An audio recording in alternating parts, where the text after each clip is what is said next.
Welcome back. Palestinians living in Gaza are caught in the middle of a battle between Israel and Hamas.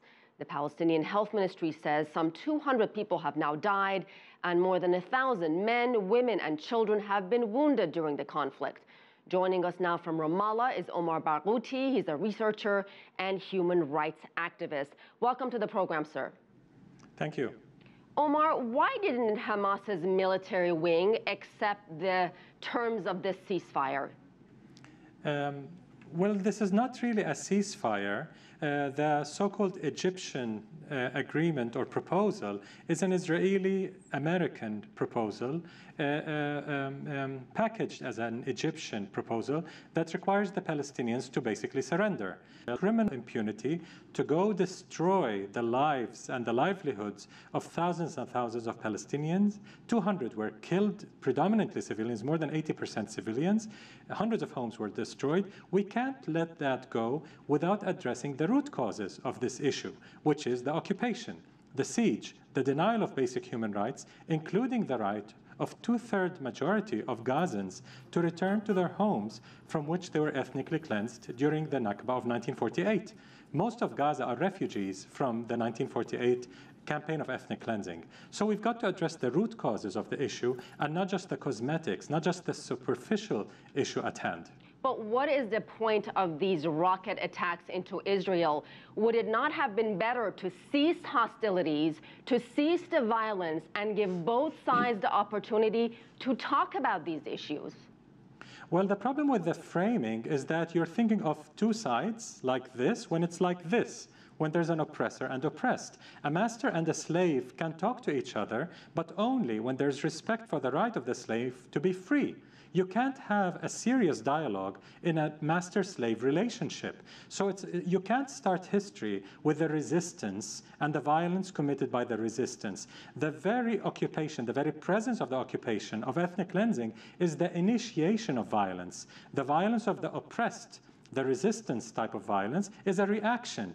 I am a human rights activist who works against all violence, who would like to see complete peace, but with justice. And I know, having been an activist for so many years, that to achieve peace with justice, you've got to end injustice, you've got to end oppression.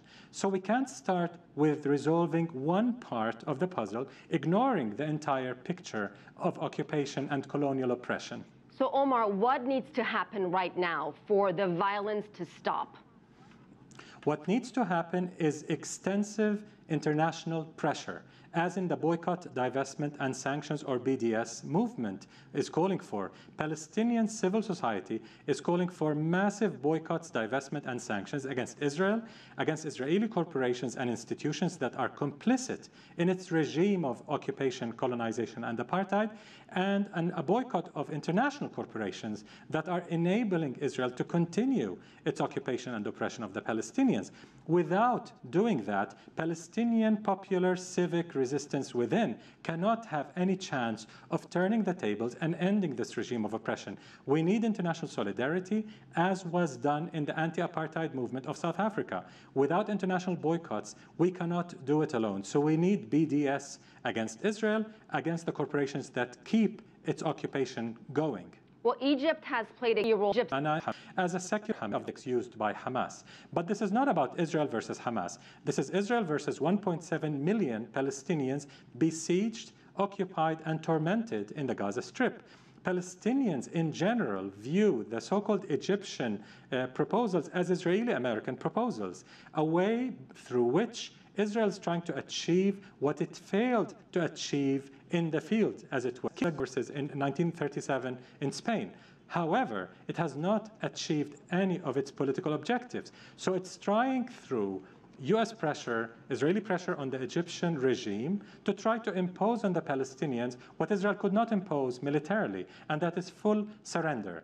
We absolutely all want a ceasefire, but this is not about ceasefire that allows Israel to come back 2 years later, as happened, and bomb Gaza again and kill hundreds and destroy thousands of homes. We cannot allow that to happen. We've got to end this once and for all. So we can't just talk about so-called superficial ceasefires without addressing the root issues. The so-called Egyptian proposals is rejected by the absolute majority of the Palestinian society, not just by this or that faction. So what kind of ceasefire would be acceptable to Palestinian people, for one, and to the Hamas leadership?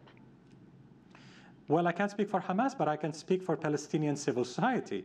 The ceasefire we would hope for is one that initiates a process leading to, at the very least, ending the siege on Gaza completely, Israeli siege as well as Egyptian U.S. siege on Gaza, allowing people in Gaza to reconstruct the homes that were destroyed from previous wars, but not sir, to mention how the is current that going war, to releasing all Palestinian political prisoners.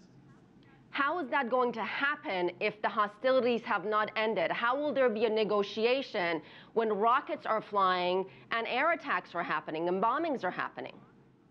Well, this is no time to surrender. This is time to call for a ceasefire, but with the minimal political conditions that guarantee Palestinian rights. As a human rights activist, I am extremely concerned about rights and rights and rights. I can't just ignore people's rights and ask for the rockets, Israeli rockets and the reaction rockets to stop without addressing the Israeli occupation. The international community, if it were serious about peace with justice, it would impose on Israel a ceasefire agreement that would guarantee a process leading to the end of the occupation, starting with the end of the siege of Gaza and allowing our people in Gaza freedom towards a full end of the occupation and apartheid against them. All right. Thank you so much. We'll leave it at that. Omar Barghouti.